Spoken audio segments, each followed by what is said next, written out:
सत्य परिस्थितीचा सविस्तर आढावा। दुष्काळ आणि पाणी टंचाईमुळे दुष्काळवाडा अशी ओळख झालेल्या मराठवाड्यावर जलप्रलयाचे संकट कोसळले। पर्जन्यछायातील मराठवाड्यावरील आभाळ फाटले असून सर्व जिल्ह्यात अतिवृष्टीमुळे पूरपरिस्थिती निर्माण झाली आहे। अतिवृष्टी आणि पुरामुळे 8 जणांचा मृत्यू झाला असून शेकडो जनावरे बळी पडली आहेत। अनेक गावांना पुराचा वेढा पडला असून लाखो एकर पिकांचं नुकसान झालंय। अभूतपूर्व पावसामुळे जेथे रेल्वेने पाणी पुरवावं लागत होतं त्या भागातील लोकांची हेलिकॉप्टरने पुराच्या वेढ्यातून सुटका करावी लागतीये। मंत्रिमंडळाच्या बैठकीत राज्यातील परिस्थितीचा आढावा घेण्यात आला। यानंतर पत्रकारांशी बोलताना मुख्यमंत्री देवेंद्र फडणवीस यांनी अतिवृष्टी आणि पूरपरिस्थितीमुळे राज्यातील शेतकऱ्यांचं मोठ्या प्रमाणावर नुकसान झालं असून राज्य सरकारने तातडीच्या मदतीसाठी यंत्रणा युद्धपातळीवर कार्यरत केली असल्याचं सांगितलं। राज्य शासन शेतकऱ्यांच्या पाठीशी असून घरे, शेती आणि जनावरांचे जिथे नुकसान झाले तिथे आवश्यक त्या ठिकाणी निकषामध्ये शिथिलता आणून मदत केली जाईल अशी ग्वाही मुख्यमंत्री फडणवीस यांनी दिली।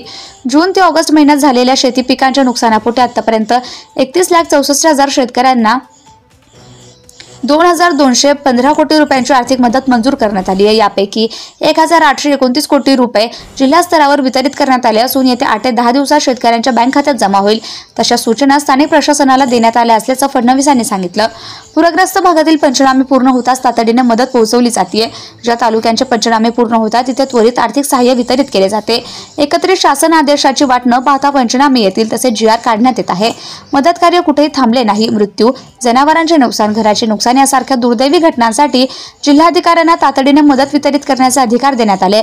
स्थानिक पातळीवरही नुकसानग्रस्तांना त्वरित दिलासा देण्यासाठी प्रशासनाला पूर्ण सूट देण्यात आली असून निधीची कमतरता भासणार नाही याची खबरदारी घेण्यात आली आहे। धुळे, जळगाव, सोलापूरमध्येही नुकसान। धाराशिव, अहिल्यानगर, धुळे, जळगाव, सोलापूर, बीड, परभणी आदी जिल्ह्यात गेल्या काही दिवसात अतिवृष्टीमुळे शेती आणि घरांचं मोठं नुकसान झालं। या भागात NDRF आणि SDRFच्या 17 तुकड्या बचाव कार्यात गुंतल्यात। अनेकांना हेलिकॉप्टरद्वारे सुरक्षित ठिकाणी हलवण्यात आले। स्थलांतरित नागरिकांसाठी पिण्याचं पाणी, अन्नधान्य आणि निवाऱ्याची व्यवस्था सरकारनं केली आहे। पुरामुळे जमिनी खरडून गेल्याच्या तक्रारींवरून सरकार सकारात्मकपणे मदत करेल असं त्यांनी सांगितलं। राष्ट्रवादी काँग्रेसचे अध्यक्ष शरद पवार यांनी आपण दुष्काळ पाहिला पण अशी अतिवृष्टी यापूर्वी कधी पाहिली नव्हती असं सांगताना अभूतपूर्व परिस्थितीची जाणीव ठेवून राज्य सरकारने शेतकऱ्यांना भरीव मदत करावी अशी मागणी केली। नेहमी कमी पाऊस पडणाऱ्या जिल्ह्यामध्ये आता अतिवृष्टी होतीये। त्या सोलापूर, लातूर, धाराशिव, जालना, औरंगाबाद, नांदेड, परभणी अशा जिल्ह्यांचा समावेश आहे। या सर्व ठिकाणी अतिवृष्टीमुळे शेतकऱ्यांचं अतोनात नुकसान झालं। अशा संकटाच्या वेळी शेतकऱ्यांना मदत करण्याची जबाबदारी राज्य आणि केंद्र सरकारची असते। केंद्राकडे नैसर्गिक आपत्तीमध्ये मदत करण्याची योजना आहे। या योजनेचा लाभ घेऊन राज्य सरकारने वेगाने पंचनामे करणं आणि नुकसान भरपाई देणे या 2 गोष्टी तातडीने करणं आवश्यक आहे असे शरद पवार म्हणाले। जिथे पाऊस पाण्याची कमतरता असते अशा जिल्ह्यामध्ये अतिवृष्टी झाली आहे। त्याचा प्रचंड परिणाम शेतीवर, गुराढोरांवर आणि शेतकऱ्यांच्या संसारावर झालाय।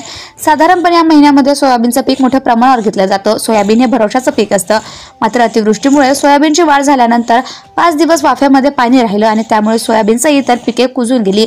त्यामुळे त्यापासून येणारं उत्पादन शेतकऱ्यांच्या हातात पडलेलं नाही। याकडे शरद पवार यांनी लक्ष वेधले। महाराष्ट्र टुडे मराठीसाठी ब्युरो रिपोर्ट मेहबूब शेख सोबत अय्यूब पठाण, मराठवाडा।